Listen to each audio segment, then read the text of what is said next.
Student, मैं Mittu learning phase in physics में आपका स्वागत करती हूँ। आज मैं आपको कराने जा रही हूँ electric field due to a circular loop of charge. तो हमने क्या करना है, circular loop due to a charge. Students, कई बुक्स में आपको ये जो circular loop due to a charge जो है डिफरेंट मेथड से कराया गया है। बहुत लेंथी मेथड अप्लाई किए गए हैं। मैं आपको बिल्कुल ही सिंपल मेथड से बताऊंगी कि इसको सॉल्व कैसे करते हैं। बहुत ही इजी मेथड है, आप इजीली इसको कर लोगे। तो चलो मैं आपको बताती हूँ कि इसको हमने कैसे करना है। उससे पहले स्टूडेंट्स, अगर आपको लगे कि मैंने बहुत इजी मेथड बताया है और आपको इजीली समझ आ गई है, तो मेरा यूट्यूब चैनल सब्सक्राइब करना ना भूलें। मेरी वीडियो को लाइक करें, बेल बटन दबाएं ताकि आपको नेक्स्ट वीडियो उसका नोटिफिकेशन आ जाए, और इस वीडियो को ज़्यादा से ज़्यादा शेयर करें। तो चलो, सर्कुलर लूप लेनी है हमने। तो ये हमने एक सर्कुलर लूप ली है, इसके ऊपर क्यू चार्ज को हमने डिस्ट्रीब्यूट किया, यूनिफॉर्मली डिस्ट्रीब्यूट किया। तो ये पूरी रिंग के ऊपर हमारे पास क्यू चार्ज है। It means the total charge of this ring is Q and this is uniformly distributed over the ring. तो ये एक मेरे पास रिंग है, जैसे ये रिंग है ऐसे ही हमने यहाँ पे ली है। तो इसके सरफेस के ऊपर हमने जो चार्ज है उसको हमने डिस्ट्रीब्यूट किया है, यूनिफॉर्मली डिस्ट्रीब्यूट किया है। तो ये इस तरह से रखी हुई है इसके ऊपर रिंग। तो इस रिंग की वजह से ये जो पॉइंट P है, यहाँ पे हमने इलेक्ट्रिक फील्ड निकालना है। तो सबसे पहले तो ये सेंटर है, जैसे ये सेंटर है लूप का, तो ये मैंने सेंटर ले लिया। यहाँ से सेंटर से ये इसका रेडियस बनता है, तो ये मेरे पास मैंने A रेडियस ले लिया है। अब जिस पॉइंट पे हमने इलेक्ट्रिक फील्ड निकालना है, हमने खुद से ये डिस्टेंस लगाना है कि O जो इसका सेंटर है O, वहाँ से इस P पॉइंट का कितना डिस्टेंस है हमने वो लेना है। तो ये हमने X डिस्टेंस ले लिया इसका। तो जैसे ये मैंने लूप रखी हुई है, तो यहाँ से यहाँ तक का सेंटर से जो P पॉइंट है ऐसे लाइक दिस, तो ये डिस्टेंस हमने X लिया है। ज़रूरी नहीं है मैंने X लिया तो आप भी X लोगे, आपकी मर्ज़ी। आप कोई भी डिस्टेंस ले सकते हो, आप इसको R ले सकते हो, Y ले सकते हो। अब क्योंकि मैं X एक्सिस के ऊपर कर रही हूँ तो मैंने इसको डिस्टेंस X ले लिया। अब फ्रेंड्स, क्योंकि अब ये जो चार्ज है ये यूनिफॉर्मली डिस्ट्रीब्यूटेड है, लेकिन हम इसके ऊपर ये वाला डायरेक्ट फॉर्मूला अप्लाई नहीं कर सकते कि पॉइंट P पे हमने इलेक्ट्रिक फील्ड निकालना है तो हम ये फॉर्मूला अप्लाई कर दें। हम इसे क्यों नहीं अप्लाई कर सकते? क्योंकि ये जो फॉर्मूला है this is for point charge, ये हमने पॉइंट चार्ज के लिए लिया हुआ है। तो ये जो लूप है इसका एक फाइनाइट साइज है, तो हम इसको एज अ पॉइंट कंसिडर नहीं कर सकते। तो डायरेक्टली हम इसका फॉर्मूला ये वाला नहीं लगा सकते। तो उसके लिए हम क्या करेंगे, हमने इसके ऊपर एक छोटा सा एलिमेंट कंसिडर किया है। सपोज मैंने रिंग का इतना सा पोर्शन ले लिया, इसको मैं एज अ पॉइंट चार्ज ले लूँगी, इतने से पोर्शन को। तो सबसे पहले मैं इतने से पोर्शन के लिए जो है इलेक्ट्रिक फील्ड निकालूंगी पॉइंट चार्ज लेके, और उसके बाद बाकी के पोर्शंस का निकालूंगी। तो ये मैंने एक पोर्शन ले लिया जिसको हम एलिमेंट बोलते हैं। बुक्स में इसका जो नाम है, जो हम इसके लिए वर्ड यूज़ करते हैं, दैट इज़ एलिमेंट। तो ये मैंने एलिमेंट ले लिया है और इस एलिमेंट पे मैंने चार्ज कंसिडर कर लिया DQ, वेरी स्मॉल चार्ज। ठीक है, तो सबसे पहले तो मैं इस एलिमेंट की वजह से इस पॉइंट पे कितना इलेक्ट्रिक फील्ड है मैं वो निकालूंगी। तो उसके लिए सबसे पहले तो मुझे इसके बीच में जो है डिस्टेंस पता होना चाहिए। तो ये मैं आपको ऐसे रख के 3D के अकॉर्डिंग बताती हूँ कि ये मेरी रिंग है, ये मैंने सेंटर पे P पॉइंट लिया हुआ है, यहाँ पे मैंने एक एलिमेंट लिया है। तो मुझे ये डिस्टेंस पता होना चाहिए क्योंकि ये डिस्टेंस के स्क्वायर के इन्वर्सली प्रोपोर्शनल होता है। तो ये चीज़ हमें पता होनी चाहिए कि पॉइंट P और उस चार्ज के बीच में कितना डिस्टेंस है। तो मैंने इस तरह से ये डिस्टेंस P पॉइंट तक ऐसे कंसीडर करना है। तो ये लेट कर लो, यहाँ से यहाँ तक का डिस्टेंस हम कितना ले लेते हैं, लेट कर लो ये डिस्टेंस कितना है, R है। अब जिस पॉइंट पे हमने इलेक्ट्रिक फील्ड निकालना है वो पॉइंट पे हम हमेशा पॉजिटिव टेस्ट चार्ज लेते हैं। हम हमेशा पॉजिटिव टेस्ट चार्ज ही क्यों लेते हैं और नेगेटिव क्यों नहीं लेते, इसका भी रीज़न है। वो रीज़न मैं आपको किसी और वीडियो में बताऊंगी। फिलहाल आपने अपने दिमाग में यही रखना है कि कभी भी हम कोई ऑब्जर्वेशन पॉइंट लेते हैं, दैट इज़ पॉइंट पी, जहाँ पे हमने इलेक्ट्रिक फील्ड निकालना है या फोर्स कुछ भी निकालना है, तो वहाँ पे हम पॉजिटिव टेस्ट चार्ज लेते हैं। तो ये आपने माइंड में रखना है कि यहाँ पे क्या है, पॉजिटिव टेस्ट चार्ज। तो मुझे ये जो पोर्शन लिया है मैंने, स्मॉल चार्ज जो पोर्शन लिया है, उसकी वजह से अब इसके ऊपर इलेक्ट्रिक फील्ड प्रोड्यूस होगा। अब ये इसके ऊपर इलेक्ट्रिक फील्ड लगाएगा तो इलेक्ट्रिक फील्ड की डायरेक्शन क्या होगी? अब क्योंकि ये पॉजिटिव है और यहाँ पे भी पॉजिटिव टेस्ट चार्ज हमने कंसीडर किया है, तो positive will repel each other, तो ये इसको रिपेल करेगा। क्योंकि यहाँ पे टेस्ट चार्ज है तो टेस्ट चार्ज का तो इसके ऊपर कोई इफेक्ट नहीं पड़ेगा क्योंकि उसका मैग्नीट्यूड बहुत स्मॉल होता है। तो ये एक फाइनाइट रिंग है, तो ये चार्ज बड़ा है, तो ये इसके ऊपर फोर्स लगाएगा, फोर्स ऑफ रिपल्शन। तो this is the force of repulsion, means वो उसको इस डायरेक्शन में जो है फोर्स लगाएगा। तो फोर्स की डायरेक्शन ही जो है इलेक्ट्रिक फील्ड की डायरेक्शन होती है। तो ये हमारा जो है इलेक्ट्रिक फील्ड की डायरेक्शन आ गई। अब क्योंकि ये ड्यू टू स्मॉल चार्ज है तो यहाँ पे जो इलेक्ट्रिक फील्ड है वो भी स्मॉल ही होना चाहिए। तो हम यहाँ पे DE ले लेते हैं, that is small electric field. अब अगर मैं मान लूँ कि ये जो पॉइंट P है ये कितने एंगल पे एक्ट कर रहा है? थीटा एंगल पे एक्ट कर रहा है। तो अगर ये एंगल थीटा है तो ये एंगल, क्योंकि ये वर्टिकली ऑपोजिट एंगल है, तो ये एंगल भी क्या होना चाहिए? थीटा एंगल होना चाहिए। इसका मतलब ये जो DE है, इलेक्ट्रिक फील्ड है, स्मॉल इलेक्ट्रिक फील्ड, वो एक्स एक्सिस पे थीटा एंगल पे एक्ट कर रहा है। तो सबसे पहले मैं इलेक्ट्रिक फील्ड निकालूंगी ड्यू टू स्मॉल चार्ज। कितना चार्ज, कितना लिया हमने स्मॉल चार्ज? DQ चार्ज लिया हमने। इसकी वजह से कितना इलेक्ट्रिक फील्ड निकलेगा? हमने वही पॉइंट चार्ज वाला फॉर्मूला लगाना है। तो DE हमारा इलेक्ट्रिक फील्ड है, that is 1/4 pi epsilon not. Charge कितना है? DQ upon r²। तो इन दोनों के बीच में कितना डिस्टेंस है? r। तो जो भी इन दोनों के बीच में डिस्टेंस होगा दैट इज r²। डायरेक्शन मैंने आपको बता दिया, अवे फ्रॉम पॉइंट P। अब ये तो हो गया कि इतने से पोर्शन के लिए, मुझे तो पूरी रिंग के लिए निकालना। अब मैंने यहाँ पे लिया DQ चार्ज, मैं इसके यहाँ भी ले सकती थी DQ चार्ज। अब देखो जब मैं यहाँ लूँगी, मुझे तो हर पोर्शन का निकालना है, तो मैं यहाँ पे अगर DQ चार्ज लेती हूँ तो मैं इसका अलग से डायग्राम बनाती हूँ ताकि आपको ज़्यादा क्लियर हो जाए। तो यहाँ पे दोबारा से हम डायग्राम बनाते हैं। ये सेंटर है, this is A, positive ring है, ये सेम वैसे ही लेना है जैसे अभी हमने लिया था, बस हमने एलिमेंट चेंज करके देखना अब क्या होगा।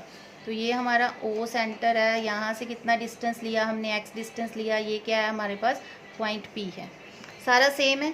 अब पहले मैंने इधर लिया था DQ एलिमेंट, अब मैं अगर यहाँ पे लेती हूँ DQ एलिमेंट, तो अगर ये हमारा DQ एलिमेंट है तो पहले तो मुझे यहाँ से यहाँ तक का डिस्टेंस लेना है, दैट इज़ R डिस्टेंस। ये हमारा X है, यहाँ पे A है। तो देखो अब ये पॉइंट P है, ये DQ है, तो ये किस डायरेक्शन में इलेक्ट्रिक फील्ड लगाएगा? इस डायरेक्शन में इलेक्ट्रिक फील्ड लगाएगा। ये अगर हमने एंगल थीटा लिया तो ये एंगल भी क्या होना चाहिए? थीटा एंगल होना चाहिए। तो ये एंगल भी हमारे पास थीटा, ये हमारी DE की डायरेक्शन है। तो अगर आप ध्यान से देखोगे, अगर हम यहाँ पे DQ ले रहे हैं तो ये डायरेक्शन आ रही DE की, अगर हम DQ यहाँ पे ले रहे हैं तो DE की डायरेक्शन ये आ रही है। तो यहाँ इसी को अगर मैं इसके ऊपर, इसी को अगर मैं इधर ले जाऊँ तो इसको मैं लिख लेती हूँ DQ डैश, ठीक है। यही चीज़ अगर मैं यहाँ बना दूँ तो मेरे पास जो है, यहाँ पे मैं डॉटेड से शो करूँगी ताकि मिक्स ना हो। तो ये मेरे पास DE डैश, लेट कर लो DE डैश है, ये डायरेक्शन आ गई। तो ये मेरे पास एंगल थीटा है, तो ये भी एंगल क्या हो जाएगा? थीटा हो जाएगा। इसी को मैंने इसके ऊपर बना दिया, अगर आपको समझ आ गया होगा तो ठीक है। अब देखो आपने 11th में पढ़ा है कि जो हमारा जब भी कोई वेक्टर किसी एंगल पे एक्ट करता तो हम उसको रिजॉल्व कर सकते हैं। तो ये DE at angle theta act कर रहा है, तो मैं इसको दो कंपोनेंट्स में रिजॉल्व कर लेती हूँ। एक तो इस डायरेक्शन में आ जाएगा, अब क्योंकि जिसके साथ एंगल लगा होता है उसको हम ले लेते हैं कॉस थीटा, तो ये DE कॉस थीटा आ जाएगा। और एक ये इसके बिल्कुल परपेंडिकुलर बनेगा, that is DE sine theta. Clear? तो ऐसे ही अगर मैं ये वाला लूँगी तो ये हमारे पास DE डैश है, तो जिस डायरेक्शन में हमारे एंगल लगा हुआ है that is DE cos theta, dash आ जाएगा साथ में, और इसके बिल्कुल परपेंडिकुलर क्या आ जाएगा? DE साइन थीटा डैश, ठीक है। तो यहाँ पे अगर मैं ध्यान दूँ तो ये मेरे पास इसी डायरेक्शन में जो है DE डैश कॉस थीटा आ जाएगा, और इसके बिल्कुल perpendicular D E dash sine theta आ जाएगा। जैसे मैंने दो कंपोनेंट्स लिए हैं और अब देखो ये जो डी ई साइन थीटा और D E dash sine theta है ये एक दूसरे के बिल्कुल ऑपोजिट है। अब क्योंकि चार्ज सारा यूनिफॉर्मली डिस्ट्रीब्यूटेड है तो ये डी ई डैश और डी ई इक्वल होंगे। इट मीन ये दोनों कंपोनेंट एक दूसरे के इक्वल भी हैं और ऑपोजिट भी हैं। तो आपको पता है जब इक्वल और ऑपोजिट होते हैं तो एक दूसरे को कैंसल आउट कर देते हैं। तो हमारे पास सिर्फ यही कंपोनेंट बचता है D E cos theta D E dash cos theta. तो ये जब दोनों ऑपोजिट डायरेक्शन में है, ऑपोजिट वाले हमने लिए हैं एलिमेंट, तो दोनों की वजह से जो नेट फील्ड आ रहा है हमारा वो दोनों को सेम डायरेक्शन में है तो ऐड हो जाएंगे। इसी तरह जैसे ये मेरे पास है, मैंने इधर दो कंपोनेंट लिए हैं, जब मैं इधर वाले दो कंपोनेंट लूंगी तो वहाँ पे भी सेम सिनेरियो बनेगा। वहाँ पे भी डी ई साइन थीटा एक दूसरे को कैंसल आउट कर देंगे, डी ई कॉस थीटा बचेगा। ऐसे इधर वाले ऑपोजिट वाले लूंगी, ऐसे इधर वाले, ऐसे सारे ही कंपोनेंट जब मैं यहाँ पे ले लूंगी तो हर केस में हमारा जो साइन थीटा है वो कैंसल आउट हो जाएगा और सिर्फ कॉस थीटा वाला कंपोनेंट हमारे पास रह जाएगा। तो इसका मतलब हमारे पास जो नेट इलेक्ट्रिक फील्ड आएगा, नेट इलेक्ट्रिक फील्ड वो किसकी वजह से आएगा? Net means total electric field, वो सिर्फ ये जो D E cos theta component है हर एक एलिमेंट का उसकी वजह से आएगा। तो जब मैंने पूरी रिंग के लिए निकालना है तो मैं क्या करूँगी, हर एक कंपोनेंट का जो इलेक्ट्रिक फील्ड है उसको ऐड कर दूंगी तो पूरी सर्कुलर रिंग बन जाएगी। तो मैंने क्या किया, समीशन डी ई, तो मैंने जितने भी उसके इलेक्ट्रिक फील्ड हैं उनको समीशन में सम कर दिया। तो जो समीशन है वो इंटीग्रेट और समीशन सेम बात होती है कि हम इंटीग्रेट कर दें या समीशन कर दें। तो इंटीग्रेट यहाँ पे कॉस थीटा भी आएगा क्योंकि एक ही कंपोनेंट रहता है हमारे पास, साइन वाला कैंसिल हो जाता है, सिर्फ डी ई कॉस थीटा की वजह से ही हमारा जो टोटल इलेक्ट्रिक फील्ड आता है। तो हर एक को हमने ऐड कर दिया, तो उसको मैंने रिप्लेस कर दिया इंटीग्रेशन से, तो डी ई कॉस थीटा। अब डी ई की वैल्यू ऑलरेडी हमने निकाली हुई है यहाँ पे, ये D E is equal 1/4 pi epsilon not q upon r square, तो वो वैल्यू हमने यहाँ पुट करनी है। तो 1/4 pi epsilon not q upon r square cos theta, it's d q, ठीक है। और अब जो इंटीग्रेशन में हम जो डी के साथ जो होता है हमारे पास, ये भी बहुत ही सिंपल लैंग्वेज में बता रही हूँ, ये डेरिवेटिव होता है, यही अंदर रहेगा क्योंकि यही वेरिएबल है, बाकी सारे हमारे कांस्टेंट है। तो हम इन सबको बाहर निकाल देंगे, 1/4 pi epsilon naught cos theta upon r square, तो इंटीग्रेशन आ जाएगी सिर्फ डी क्यू की। अब इंटीग्रेशन ऑफ डी क्यू का मतलब क्या है? Integration of D Q means हर एक डी क्यू, यहाँ पे भी डी क्यू लिया, फिर मैंने यहाँ पे भी डी क्यू लिया, यहाँ पे डी क्यू लिया, यहाँ पे डी क्यू लिया, हर एक डी क्यू को मैंने ऐड कर देना। जब सारे डी क्यू में ऐड कर दूंगी तो क्या बनेगा, total charge of this ring. तो टोटल चार्ज कितना है रिंग का, मैंने पहले ही बताया था, क्यू चार्ज लिया, तो इसकी इंटीग्रेशन हमारे पास क्या आ जाएगी, क्यू। तो ई हमारे पास क्या आंसर आया, 1/4 pi epsilon not q cos theta upon r square. अब हमने निकालना है कॉस थीटा, तो कौन सी ट्राइंगल लेंगे हम, ये वाली ट्राइंगल ये वाली पी ओ, इसको कोई ए नाम दे देते हैं, तो ए ओ पी। तो ट्राइंगल ए ओ पी, तो हमने ये निकालना है कॉस थीटा, ये हमारे पास थीटा है, तो कॉस थीटा होता है बेस अपॉन हाइपोटेन्यूज, तो this is base, this is hypotenuse. तो कॉस थीटा हमारे पास आ जाएगा बेस इज ओपी और हाइपोटेन्यूज इज एपी, तो AP, OP is x, AP is r. तो ये वैल्यू हम यहाँ पुट करेंगे, तो ई क्या आ जाएगा, 1/4 pi epsilon not q upon r square, cos theta की जगह एक्स अपॉन आर।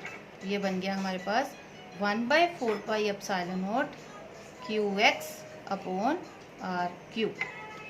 अब एक चीज़ और, अब अगर आप ध्यान से देखोगे तो ये हमारा सेंटर पे है, तो ये 90 डिग्री का एंगल होता है, तो यहाँ पे हम पाइथागोरस थ्योरम लगा सकते हैं। तो हाइपोटेन्यूज का स्क्वायर किसके इक्वल होता है, बेस का स्क्वायर प्लस परपेंडिकुलर का स्क्वायर, तो ये आ जाएगा x square plus a square. तो ये हमारी आर की वैल्यू है, तो आर हमारे पास है x square plus a square raise to power 1/2 under root है, अंडर रूट को हम 1/2 लिखते हैं, तो ई हमारे पास क्या हो जाएगा 1/4 pi epsilon not Q x upon r की जगह पे हम लिखेंगे x square plus a square 1/2। अब ये हमने आर की जगह पे लिखा, ऊपर क्या है क्यू, तो ये हमारे पास नेट एक्सप्रेशन क्या बन गया हमारे पास E is equal to 1/4 pi epsilon not Q x upon x square plus a square raise to power 3/2। तो ये हमारा इलेक्ट्रिक फील्ड है ड्यू टू सर्कुलर लूप। अब कुछ इसके स्पेशल केसेस हैं, तो स्पेशल केसेस हमने करने हैं।